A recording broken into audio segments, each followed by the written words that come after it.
Assalamualaikum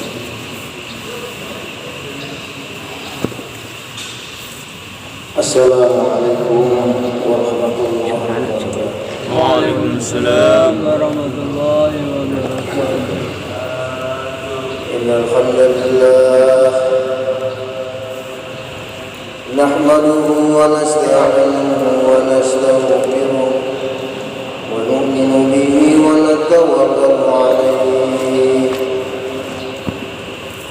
wa na'udzu billahi min shururi anfusina wa min sayyiati a'malina man yahdihillahu fala mudilla lahu wa man yudlilhu fala hadiya lahu asyhadu an la ilaha illallah wahdahu la syarika lahu wa asyhadu anna muhammadan abduhu wa rasuluh. Allahumma salli ala sayyidina Muhammadin wa ala alihi wa sahbihi ajma'in, amma ba'd. Qala barang siapa beramal soleh, amal agama, laki-laki, perempuan, orang kota, orang desa, pejabat, rakyat, siapa saja, tinggal di desa, tinggal di kota, asalkan ada agama dalam kehidupannya, maka pasti dia akan bahagia, akan didatangkan kehidupan yang baik. Bahkan kata ulama ini pastinya sampai 12 kali. Amal agama itu kamu pasti bahagia, pasti bahagia,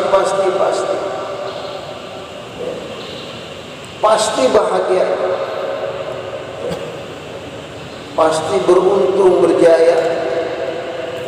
Jadi orang amal agama ini pasti dia akan hidup bahagia.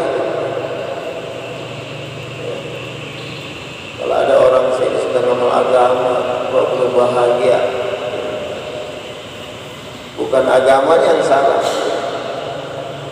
tetapi kita perlu perbaiki lagi agamanya, perbaiki lagi agamanya. Karena janji Allah ini, Masya Allah, Allah ini bukan zat yang ingkar janji. Allah yang menjanjikan kepada kita, kalau kita amalkan agama itu pasti selamatnya, bahagia.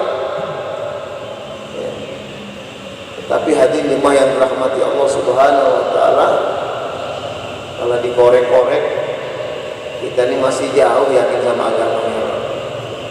Kalau dikorek-korek dada kita ini, masih jauh kita ini yakin dengan agama itu akan sukses, masih jauh. Sehingga kalau kita lihat kakaknya agama di depan matanya belum ada yang mau nyambut ini. Kalau dikorek-korek kita ini, Masya Allah, masih banyak ragunya sama agama kita. Belum mantap di hati kita ini bahwa agama itu pasti bahagia.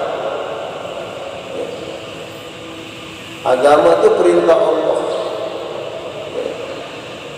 Yang namanya agama itu seluruh perintah Allah itu agama. Di balik perintah Allah itu ada janji yang besar buat kita. Allah memerintahkan sesuatu kepada kita, bukan cuma-cuma. Di balik perintah Allah itu ada janji kepada kita. Ada manfaat yang besar buat kita. Yang manfaat ini bukan cuma di akhirat. Di dunia kita akan merasakan. Hari ini orang banyak dianggapnya agama itu di akhirat.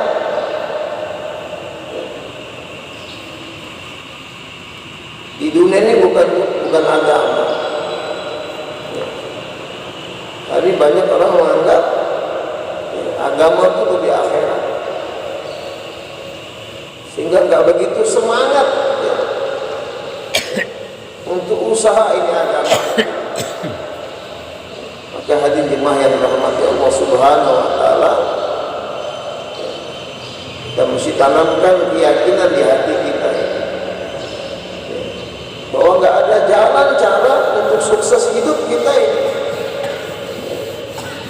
untuk bahagia kita di dunia di akhirat ini, kecuali dengan agama. Di luar agama itu tidak ada janji dari Allah,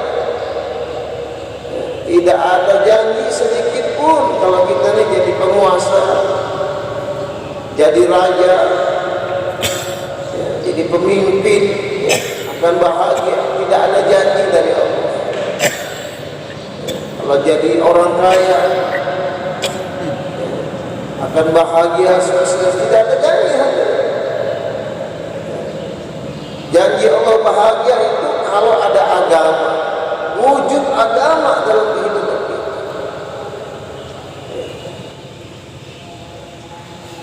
Tetapi hati jemaah yang dirahmati Allah Subhanahu wa taala, hari ini betul-betul sudah mulai keluar dalam hati-hati umat ini keyakinan kepada agama membawa hidup bahagia. Khususnya orang Islam sendiri hari ini, betul-betul sudah mulai keluar hari ini. Keyakinan kepada agama membawa hidup bahagia, sukses. Hari ini orang lebih yakin bahagia itu bukan dengan agama.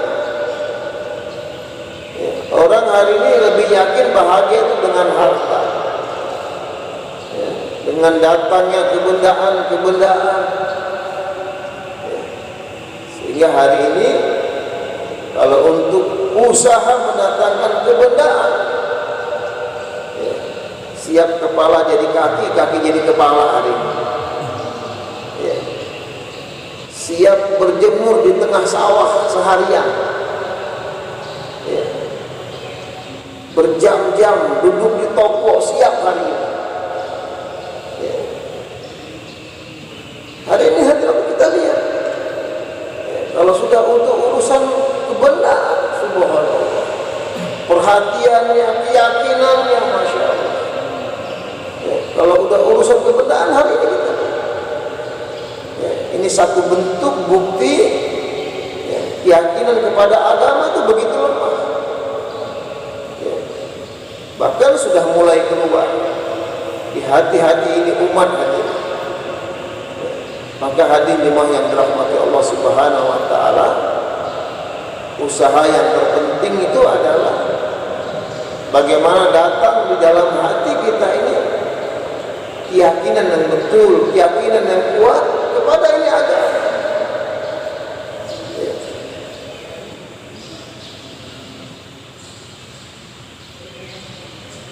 Hadirin jemaah yang dirahmati Allah Subhanahu wa taala,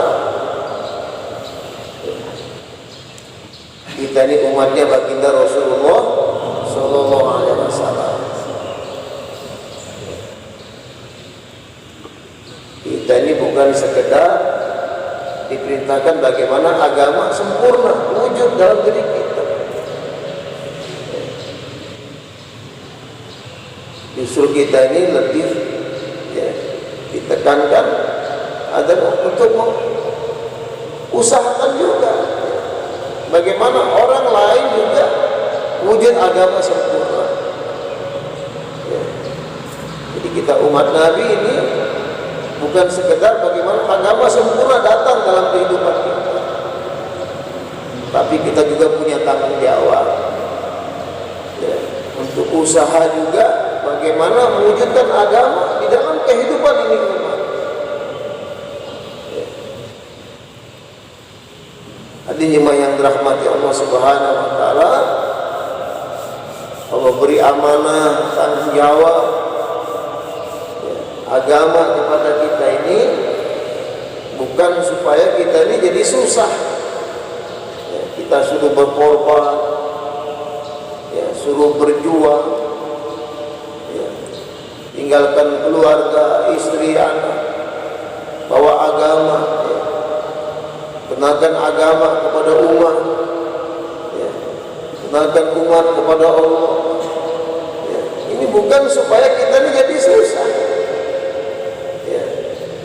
Justru supaya kita ini semakin sempurna kebahagiaan kita. Ya. Karena nggak ada cara jalan hari ini untuk memuliakan umat akhir zaman ini, ya, kecuali diberi amanah tanggung jawab agama. Ya. Karena umatnya nggak bisa dengan sekedar ibadah akan sukses mulia. Ya. Umat ini sukses bahagia itu justru dengan amanah tanggung jawab agama. Ya. Semakin besar perasaan tanggung jawab agama ada di dalam diri ini umat, ya, maka akan semakin besar juga hadir, ya, kebahagiaan yang akan didapati. Ya. Sejauh mana perasaan tanggung jawab agama ada dalam diri kita ini, sejauh itu juga, ya, kemuliaan Allah akan berikan kepada kita. Ya. Jadi hadirin jemaah yang dirahmati Allah Subhanahu wa taala, kita umat Nabi bukan sekedar bagaimana agama datang, ya, tetapi kita punya tanggung jawab agama, ya, sampai ke seluruh alam. Ya. Bahkan kita ini tanggung jawab agamanya bukan cuma di kampung kita, ya, kita punya tanggung jawab agama ini sampai ke seluruh dunia, ke seluruh alam. Ya. Tadi Bapak sekalian, kita nggak bisa lari dari kenyataan ini. Karena kita ini akan disoalkan nanti di hari kiamat. Ya, setiap satu-satu orang Islam ini akan disoalkan nanti sama Allah di hari kiamat nanti. Ya, satu orang mati di ujung Amerika nggak kenal kepada Allah. Ya, maka setiap satu-satu orang Islam Allah akan soalkan nanti di hari kiamat. Ya. Hadirin jemaah yang dirahmati Allah Subhanahu wa taala. Di hadirin Bapak sekalian, kita diberi amanah tanggung jawab ini, ya, bukan supaya kita menjadi susah, ya. Justru Allah mau menyempurnakan kebahagiaan dalam diri kita, ya, dengan wujudnya perasaan tanggung jawab agama, ya. Dan hadirin jemaah yang dirahmati Allah Subhanahu wa taala, perasaan tanggung jawab agama ini nggak akan wujud, ya, tanpa kita ini bermujahadah, berkorban, berjuang. Hadirin jemaah yang dirahmati Allah Subhanahu wa taala, ya, perasaan tanggung jawab agama telah wujud sempurna dalam kehidupan sahabat. Ya. Perasaan tanggung jawab agama telah sempurna wujud dalam kehidupan sahabat. Sehingga Masya Allah, agama ini di atas segala-galanya bagi sahabat. Ya. Kecintaan kepada agama, ya, ini begitu tinggi dalam diri sahabat. Ya. Sehingga sahabat ini Masya Allah siap digunakan untuk agama, ya, kemana saja, kapan saja. Ya. Maka hadirin jemaah yang dirahmati Allah Subhanahu wa taala, untuk datang wujud perasaan tanggung jawab agama ini tidak ada jalan kecuali kita ini buat perjuangan, buat pengorbanan, meningkatkan pengorbanan. Ya. Kenapa keluar dari mulut Sayyidina Abu Bakar radhiyallahu anhu? Apakah agama akan berkurang selagi saya masih hidup? Sampai seperti itu hadirin. Karena pengorbanan Sayyidina Abu Bakar ini sudah pokok. Ya. Seluruh hartanya habis untuk agama. Ya. Sehingga gak rela kalau melihat agama itu berkurang saja. Ya. Hari ini hadirin jemaah yang dirahmati Allah Subhanahu wa taala, perasaan tanggung jawab agama ini belum datang, belum wujud dalam diri kita. Maka kita disuruh usaha lagi, berjuang lagi. Siap semua insyaallah Pak ya? Masya Allah ya, penting ya. Maka Bapak sekalian ya, ini agama ini satu nikmat ya. dan juga sekaligus satu amanah tanggung jawab. Nikmat yang besar, ya. Dan sekaligus tanggung jawab amanah, ya. Amanah kepada setiap kita, ya. Yang mana kita ini nggak bisa lari, Pak. Ya.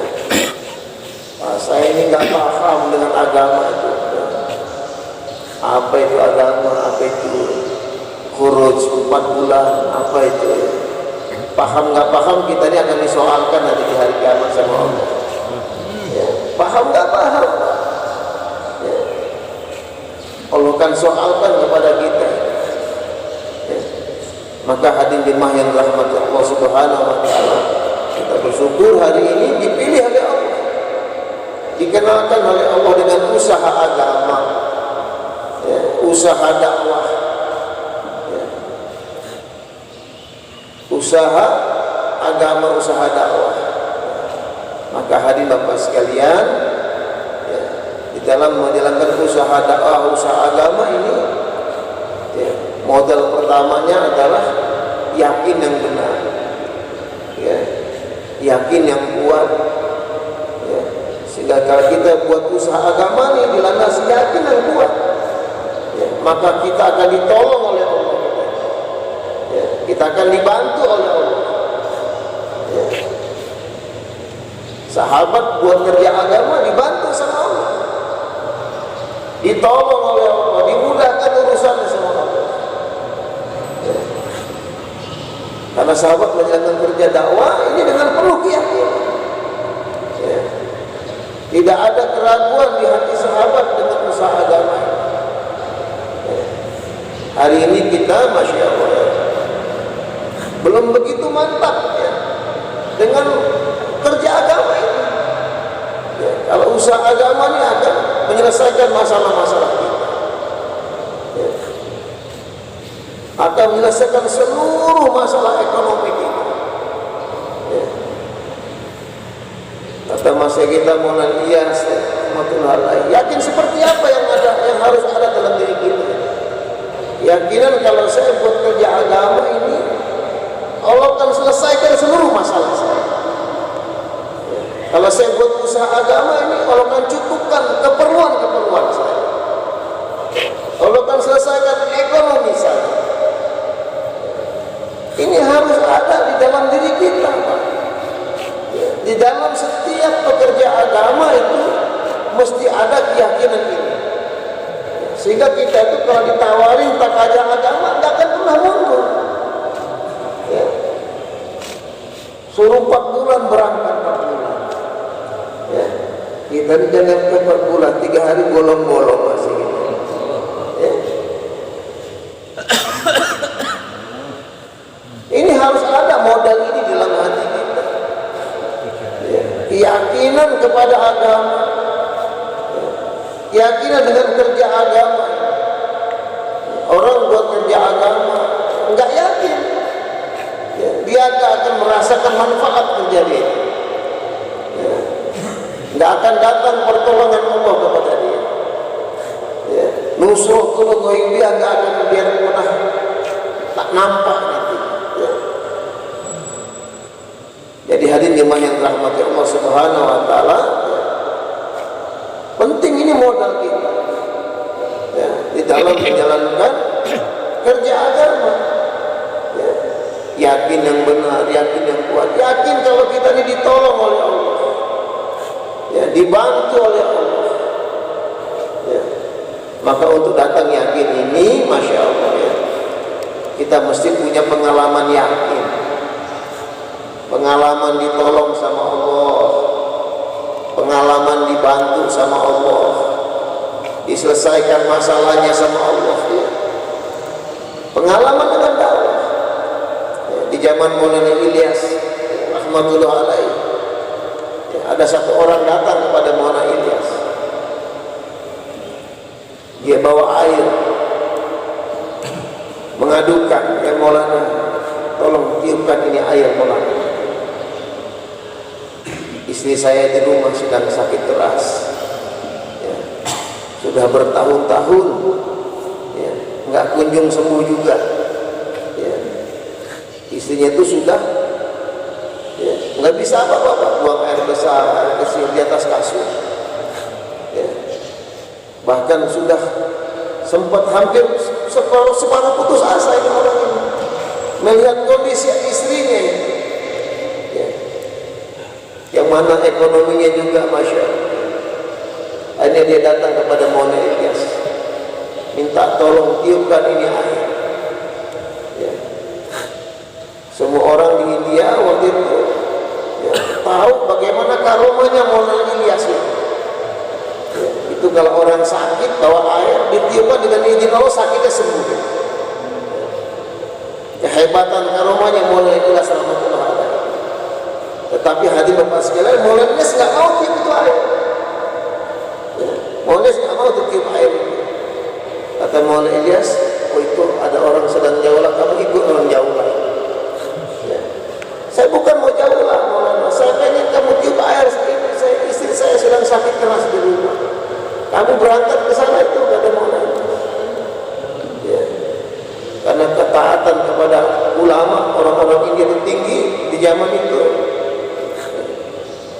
maka dia berangkat itu, ikut rombongan jaulah, sedang jaulah keliling. Ya. Singkat cerita, setelah selesai keliling, ya, ini jaulah pulangnya ini jalan berikutnya, di jalan yang berlainan. Ternyata jalan pulang ke masjid itu lewat di depan rumah orang yang istrinya sakit tadi. Ya. Dia terbayang, masya Allah, apa nasib istri saya sekarang keadaannya. Ya.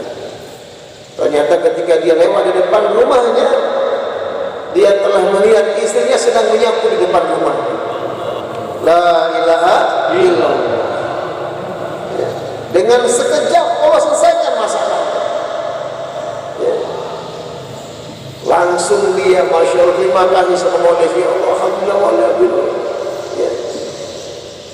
Saya pengen kamu menyelesaikan masalah dengan seperti ini, kata Allah. Bahwa dakwah ini bukan nambah masalah kamu. Ya. Usaha dakwahnya akan menyelesaikan seluruh masalah kamu. Ya. Hari ini kita menganggap ya, kalau datang tak aja ini nambah masalah. Masya Allah, suruh 4 bulan nambah masalah. Nambah masalah nggak 4 bulan Pak? Nambah masalah nggak Pak? Masya Allah. Ya. Kita ini seolah-olah seperti itu. Ya. Karena kita belum pernah melihat ditolong sama Allah dalam kerja dakwah. Melihat depan mata penting Bapak sekalian. Ya. Ini usaha dakwah bukan cuma 40 hari 4 bulan. Ya.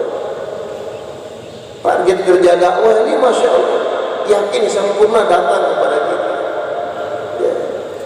Melihat pertolongan Allah depan mata. Ya.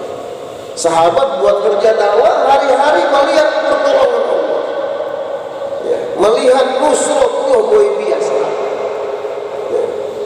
Sehingga sahabat itu kalau letak gajah agama nggak pernah mundur, Pak. Ya. Karena sudah melihat depan mata. Ya. Kerja agama ditolong sama Allah. Ya. Maka hadirin Bapak sekalian, ya, untuk bisa melihat pertolongan Allah ini kita mesti ya, buat kerja dengan sungguh-sungguh. Ya. Kita mesti punya pengalaman ya, dalam kerja dakwah ini ditolong sama Allah. Ya. Diselesaikan ekonominya sama Allah. Ya. Dengan dakwah, Pak. Kalau ekonomi datang dengan usaha itu biasa. Ya. Ekonomi selesai dengan kerja dakwah. Ya. Sahabat itu ekonomi diselesaikan dengan dakwah. Ya. Selesai dengan dakwah ekonominya. Keperluannya selesai dengan dakwah. Ya. Hari ini kita masya Allah. Ya. Maka kita boleh sungguh-sungguh dalam dakwah. Siap semua Mas sekalian. Ya. Mesti punya pengalaman. Ya. Pengalaman dalam kerja dakwah ditolong sama Allah. Ya. Ya Jeron, ya. Rahmatullah alaih, semoga diterangkan kuburannya oleh Allah. Ya. Beliau menekankan itu dalam ayat. Ya. Kalau kamu ya, pengen dapat hakikat agama, hakikat iman, kamu mesti punya pengalaman, ya, pengalaman iman, ya, pengalaman agama, ya, mesti punya pengalaman. Untuk mesti punya pengalaman ditolong sama Allah ini, ya, maka ada 4 kerja. Ada berapa kerjanya Pak? Ya, ada 4 kerja supaya melihat pertolongan Allah depan mata. Siap semua insyaallah Pak sekalian? Coba ditahlil 22 dulu Pak. Ada 4 cara, ya, supaya melihat depan mata dalam ditolong oleh Allah dalam kerjaan. Coba ditahlil 22 Pak, biar yang tidur Pak. Tahlil dulu coba. 4 perkara. Ya. Jakarta dulu.